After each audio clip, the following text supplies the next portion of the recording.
I'm Cape Joel, and this is Comic Smack, the weekly, daily, all the time, anytime comic book show where I give you your fix of everything in the world of superheroes and comic books. And on today's show, we're going to be taking a closer look at Thor number 6. Now, in the last issue, we glimpsed Odin's son, the original Thor. What was his fate? Well, let's hop on into this newest issue and find out. So, as the comic opens, we check on in with Dario Agger, the head of Roxxon and Secret Minotaur, who has recently been making a killing off this war between realms. He has new oil platforms to drill from, new mines to mine, and overall is making money hand over fist. Unfortunately, this newfound fortune has brought with it a newfound paranoia, mainly of all those people he shares the Dark Council with. As Malekith's conquest grows, so does his army, and so does his stockpile of terrible world-ending weapons. Dario is worried and decides he needs to have his own deterrent against these forces. To do this, Dario decides to look to his council mate Loki, and hoping he will become his friend against his other friends and maybe even give him access to some powerful weapons to help him turn the tide, should it come to that. Loki agrees, of course, but with the caveat that Dario listened to a story of yet another time when someone came looking to him for help in battle. From there, we flash on back to the ancient days of the Viking and a particularly powerful Viking chieftain by the name of Bodolf. What was Bodolf's secret? Why was he such a great warrior and a great combatant? That's because he always made prayers and sacrifices to Thor, the god of thunder, who would take the field of battle on his side.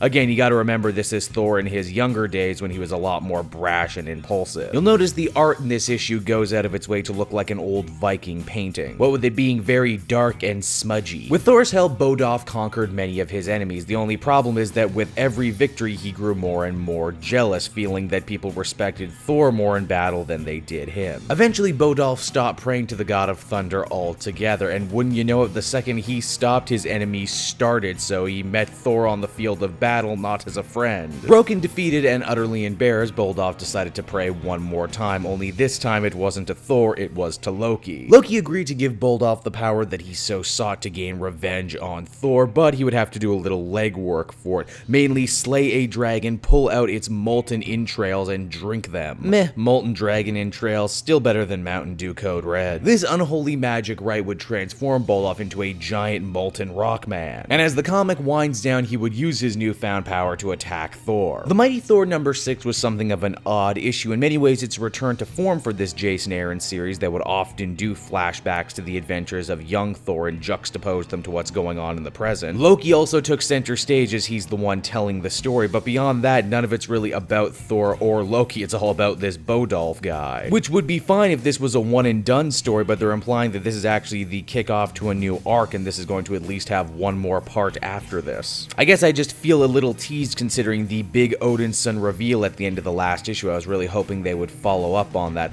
The art also leaves something to be desired. Sometimes it looks good, but other times it looks way too dark and way too smudgy. Overall, this wasn't a bad story, but it was nowhere near the greatness we've come to expect from this. Overall, I would give this one a 6.5 out of 10, and I hope they do something more interesting in the follow-up issue. Hey everyone, thanks so much for watching my newest video. I hope you enjoyed it, and while you're here, why not check out another video I have on offer, or maybe if you're feeling in a supportive mood, you want to like or subscribe. And if you want to support the creation of more videos just like this one, then please by all means check out the Cape Joel Patreon. A little bit goes a very long way, and I will see you all next time.